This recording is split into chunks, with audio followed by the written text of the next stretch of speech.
Hey guys, what's up? It's Amy and welcome back to another video. Today I wanted to talk about how I started freelancing, and I hope that this video is going to help you in case that you are currently thinking about freelancing and how to start. But first of all, I have two disclaimers. The first one is I'm not going to talk about taxes and tax registration because that is obviously different in every single country. I'm living in Germany, so the whole tax situation is a lot different for me than it is for you if you're not living in Germany. If you want to inform yourself about that, maybe look into your country's guidelines on how to do that. The second disclaimer is I'm not saying that my way of starting freelancing is the only correct way. There are so many different ways to how to start freelancing, and it's obviously different for every single person. My step is how I started from literally zero. I had nothing, I didn't even have a portfolio, and how I started becoming a freelance.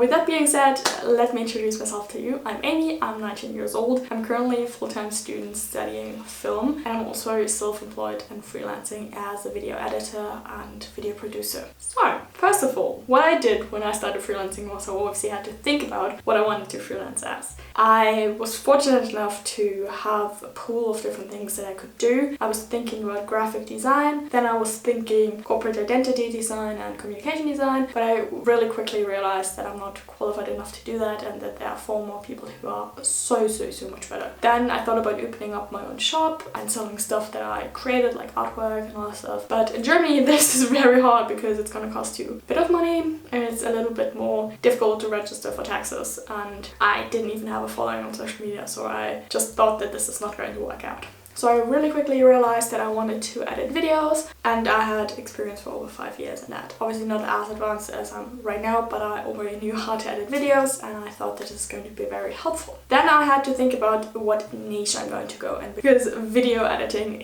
there are so many things inside, and I decided to go for social media and YouTube editing because I felt very comfortable in doing that, and I knew that a lot of people actually need help in that. Also because most YouTubers don't even have the time to edit. Some don't even know how to edit, but they wanted to start a channel, so I felt like my help is kind of needed in that field. The second thing you have to think about is finances. If you are currently working somewhere else, if you have a different job and say, I want to quit it, I want to start self-employment, I'm probably not the right person to help you with that, because when I started, and I'm still very lucky that my parents support me financially, so they pay for my apartment and they pay for my daily living, like food and all this stuff. And the only reason why I started freelancing is because I wanted some extra pocket money. I wanted to be able to, fund my own trips and my own holiday and all this stuff, and basically start my career as early as possible so that I'm kind of get it started, and can get it rolling.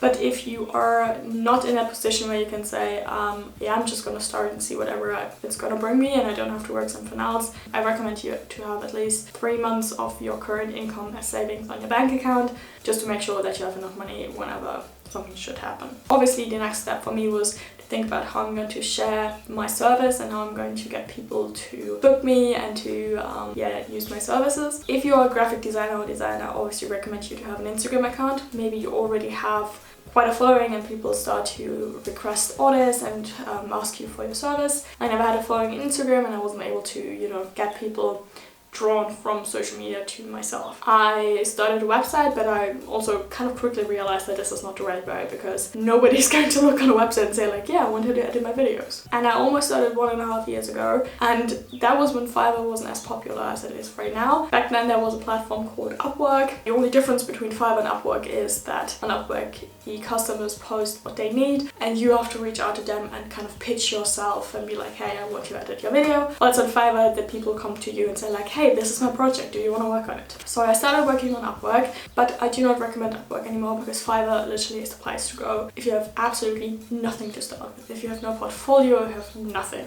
go to Fiverr. It's an amazing place because people will start reaching out to you. Once you have found your platform of choice, whether it be that you just say you can finance yourself and you can get clients from your website or through Instagram.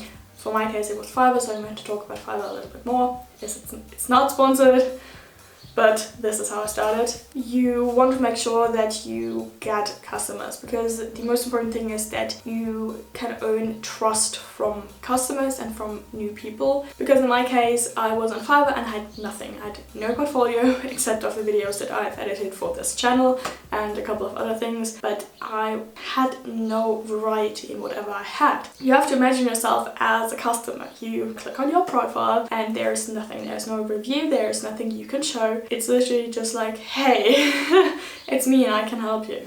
You would not spend $80 on a video from someone who you have no idea who it is. My thought of thinking was, and it was very helpful, was I started pricing my things very low. So I said, I'm going to edit a video for $10, which is ridiculously low. You shouldn't be doing that if you already have a portfolio and a following. Rank yourself high. But I knew that I have to somehow earn the trust from people who are new to my profile, and if they see that I have a bunch of good reviews, then they're willing to spend more money because the risk of getting something bad is very low. So I started to edit my first 10 videos for $10. Then someone reached out to me and asked me like, hey, I have an entire video online course that needs to be edited. And I got a bunch of money for that, and I'm very grateful because she reached out to me because she saw my good reviews. And good reviews are everything in this business, because especially if you can't meet up with someone, because, you know, I'm behind a computer screen, I'm online, which is great, especially during these times. But in general, if you can't meet up with the person, you have to have good reviews, because otherwise it's not going to work. So my tip is start very, very tiny. You're not going to earn money from the second that you register on Fiverr. First of all, it's going to take some time to, you know, draw clients in. It's going to take some time to get good reviews and to build up the trust that you have. So start low, because people will rather click on your profile if you're cheap than when you're expensive. And if you're good, you're going to deliver good work and get good reviews. I hope this makes somehow some kind of sense. And with more good reviews that you have, people are willing to pay more for your business.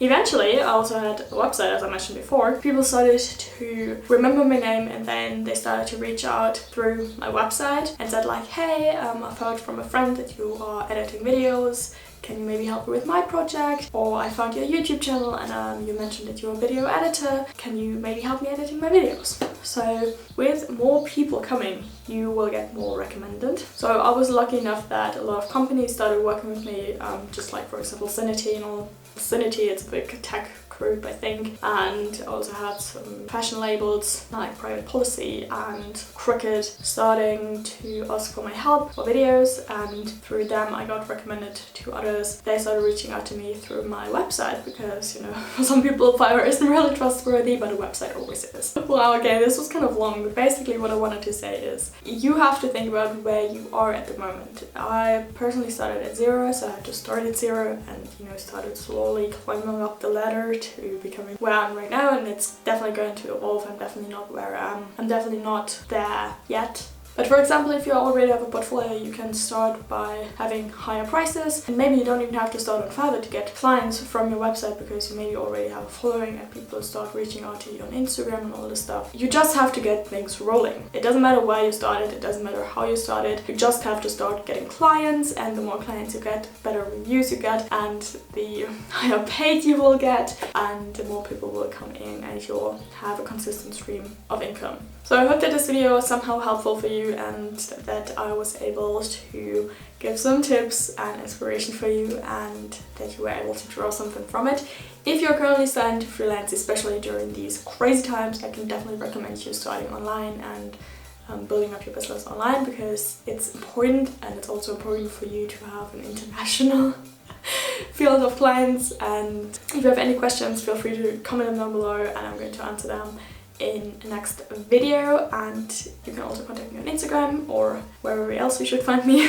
Yeah, just feel free to ask me anything that you have, and I'll hopefully be able to help you. So that was it for this video. I hope that you guys liked it, and yeah, I'll see you in my next one. Bye.